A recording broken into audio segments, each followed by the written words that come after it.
I am recording this the same night I recorded the Dorian Gray re-recording because I'm also re-recording for Twelfth Night by William Shakespeare, read for my Shakespeare class. I'm re-recording it because I kept switching two names up.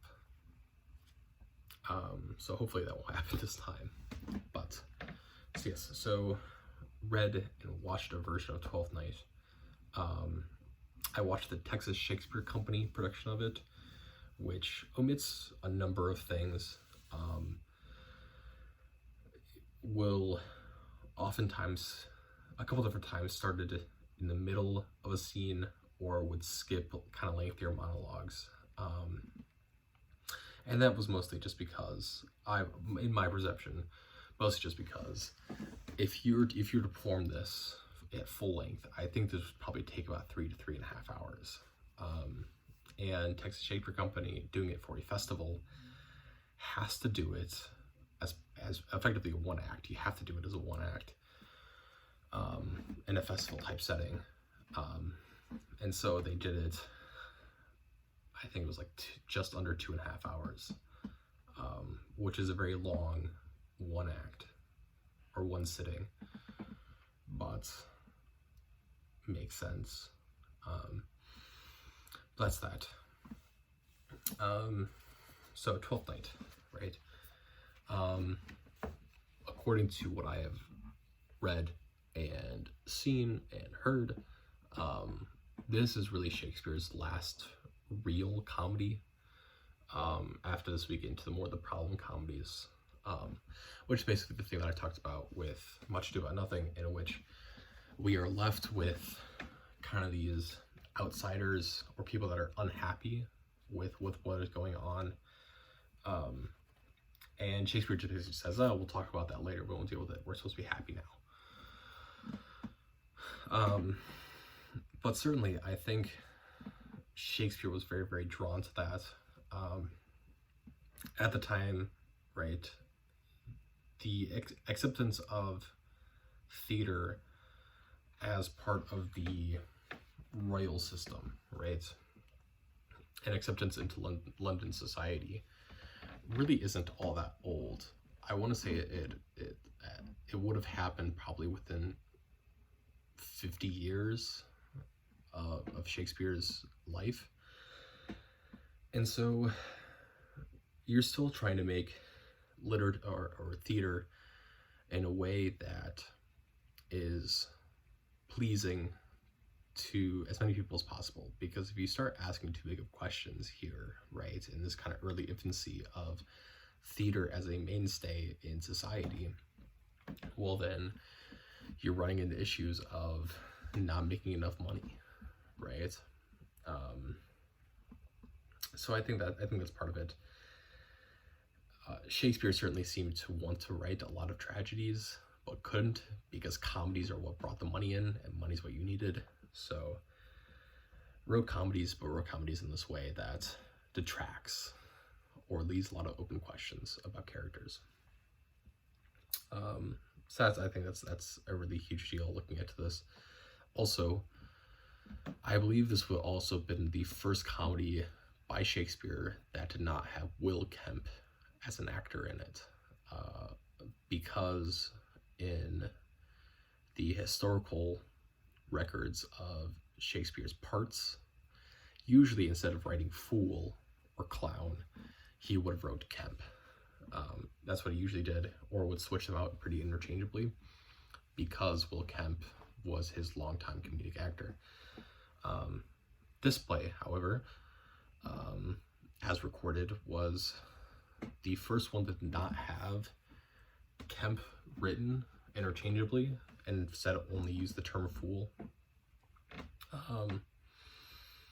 Also, the fool in this one is a lot more of kind of that understated humor, right? It's also a lot more it has a lot of songs in it, which are usually done by the fool. Will Kemp, according to historical records, could not sing, was not a very good singer, and the way they performed comedy was much more in a slapstick style, right? And so this play, it makes, looking at the character is, makes sense, and makes it seem like Will Kemp was not the comedic actor here, right? But that's all kind of historical stuff. Twelfth Night itself, one, you have to look at the issues of cross-dressing here, because what ends up happening is, in historical times, all of your women characters are played by boys. So that's one issue that you have to cross first, right? Is that all of your women are young boys dressing as women.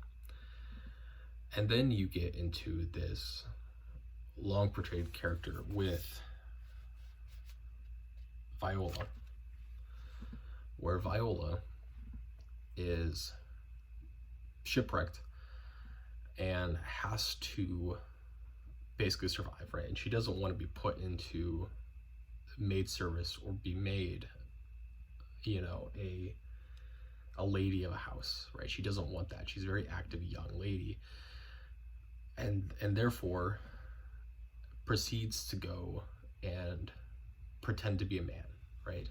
So the character that you have playing Viola during this time would be a young boy that is playing a girl. So it's a boy playing a girl who's playing a boy. So it's a boy pretending to be a girl who's pretending to be a boy, right? And you have to ask yourself the question is, well, is this supposed to be just for comedic effect? Or is this supposed to be Shakespeare pointing out the weirdness of the societal standards that he has to work with, right? And certainly this gets made, the argument for that second one, right, really gets made in the point that Olivia pretended to be a man, and her brother Sebastian continuously get mixed up with each other throughout the play because they look so similar. And if you want to look at it as Shakespeare making fun of the historical standards of his time period, he's making fun of this fact that he has to have a boy who is dressed as a girl but is somehow also dressed as a boy, and then he has just another guy, male character, who doesn't have to go through all these things, but they look exactly alike, right? So, you know, a really interesting kind of, if you want to look at it that way, really, really interesting way, but also if you don't want to look at it that way, then it's just a thing, right? Other kind of important thing to look at, I think, is, once again, the role of marriage. As in Much Ado About Nothing, marriage seems to be some sort of controlling factor. When you look at the point in which Viola as Cesario, right? Yes, Viola as Cesario is attempting to woo the Countess Olivia for another lord, right? That's what's happening here. And the Countess falls in love with Cesario, right? And the reasoning is effectively, all these other men have been putting on flowery language, and therefore I feel like I'm being lied to. But you, Cesario, who's actually Viola, but you, Cesario, are being brutish and being harsh with your words, and as a lady of power, that is somehow attractive to me. And then you just have to pause and go, wait, what the fuck did you just say? What did you just say, Countess? Because really that's what's happening here, is that somehow Olivia, Countess Olivia, who is a person in power, a woman in power, and with a lot of money and a lot of land, the person that she is attracted to and that she immediately falls in love with is the person who is disparaging to her and is, in simpler terms, mean to her. And you just have to go, wait, what the fuck? What in the world? Which once again, it goes back to this thing of, is Shakespeare writing misogyny, or is he writing about misogyny, right? And is he writing that he believes that marriage and the role of marriage is to subdue women, or is it that he is making fun of the fact that that's what people view marriage as? I don't think there's an answer in this text. I really don't. But it's hard to look at. It's hard to read, right?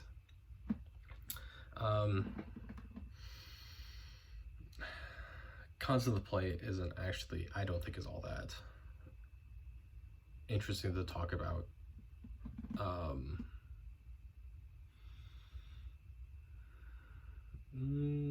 I guess we need to start to talk about, once again, this idea of where information comes from, and the constant idea of mistaking. Once again, you know, a very common theme that happens throughout Shakespeare's plays, a very common theme that happens once again in romantic comedies, which draw a lot of their inspiration from Shakespeare, right? It's just, but mostly it's just this idea of how do we know what we know?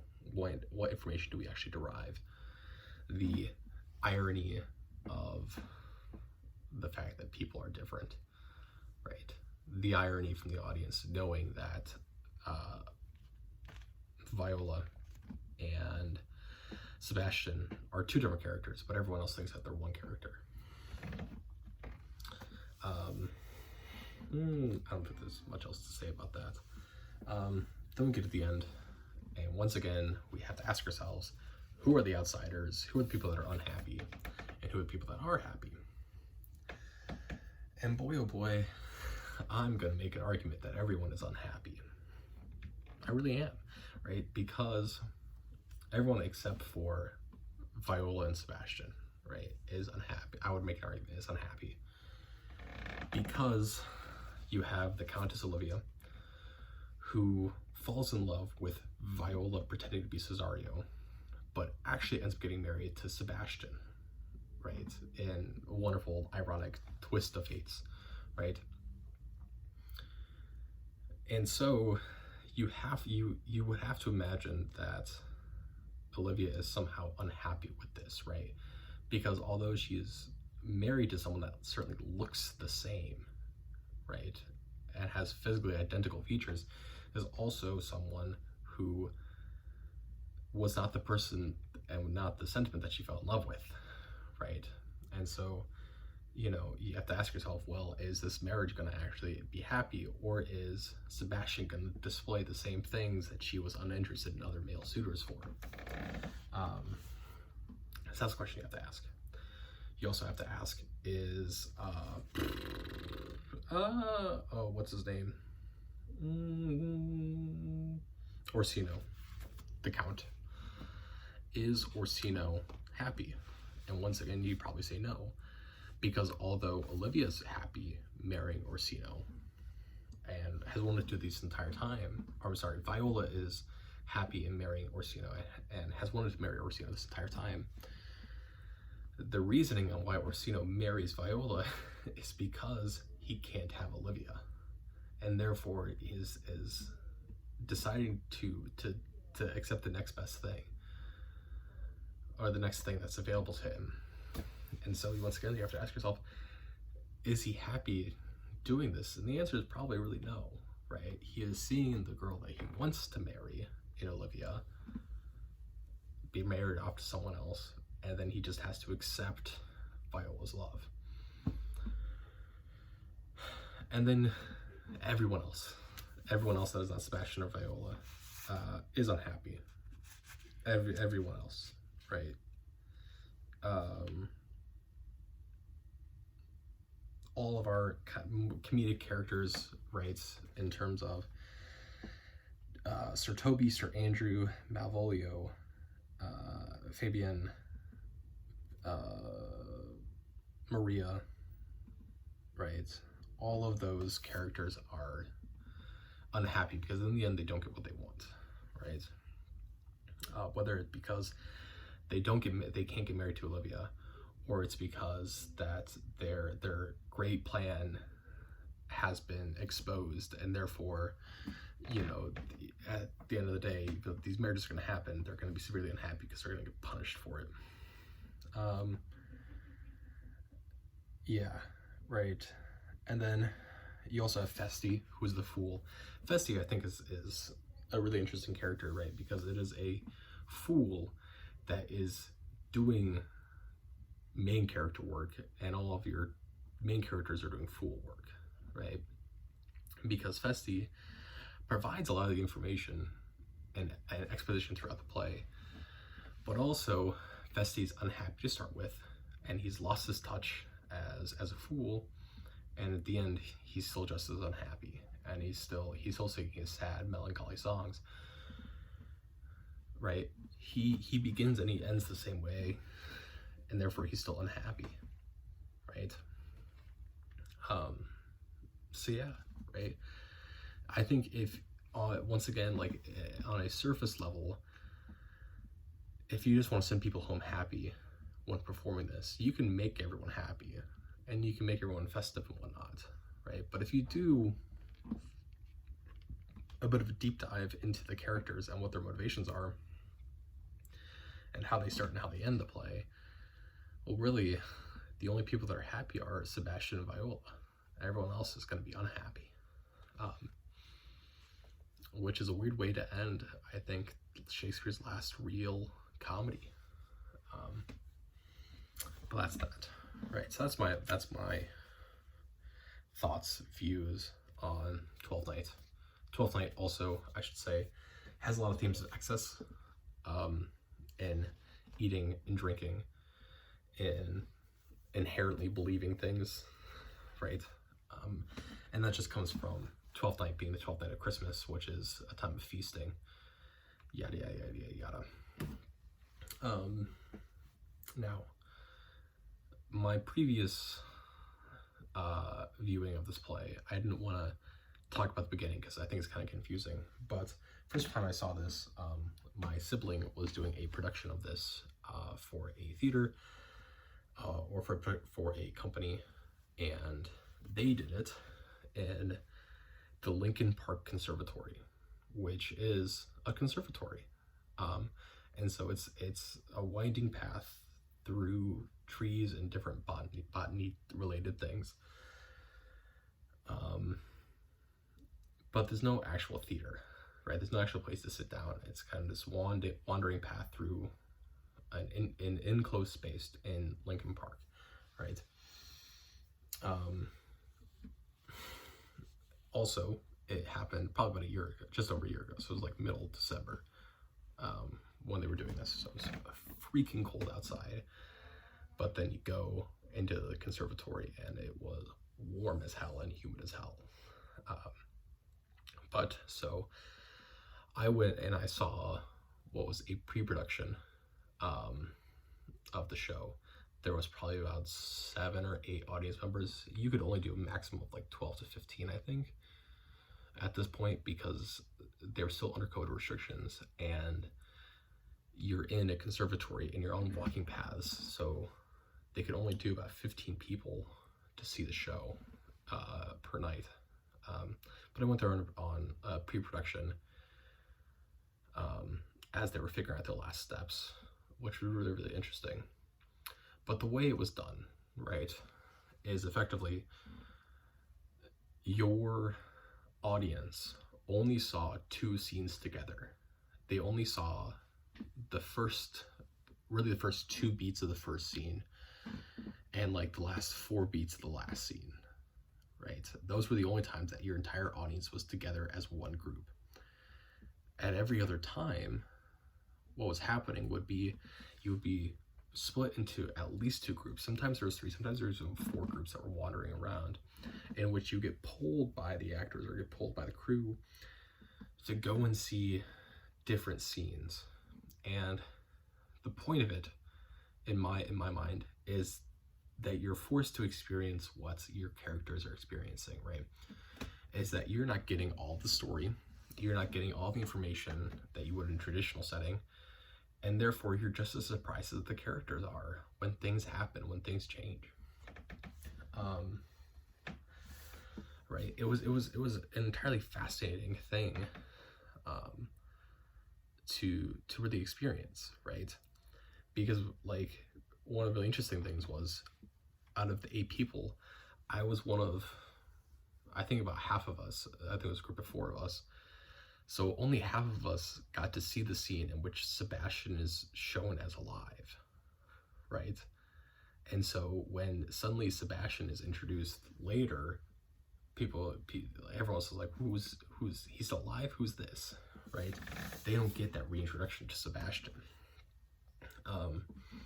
which is really interesting. It was really interesting way to imagine producing the play. Certainly, I think it could have been done better. But also I saw it on pre-production night, and they were still working out some of the scenes when I was there, so I got to help show where audience members would stand, what their view would be like, and things. So that's that. But it was fascinating. Really fascinating way to see it. The problem is you have to be kind of experienced with Shakespeare and with Twelfth Night to really get it. Because I certainly did not get it when I watched it a year ago. But now, having read it, having watched a full production, or mostly full production of it, I do get it now, right? So that's Twelfth Night. I would probably read Much Ado over Twelfth Night. It's probably a 5, I think, in terms of my completely arbitrary rating. Yeah.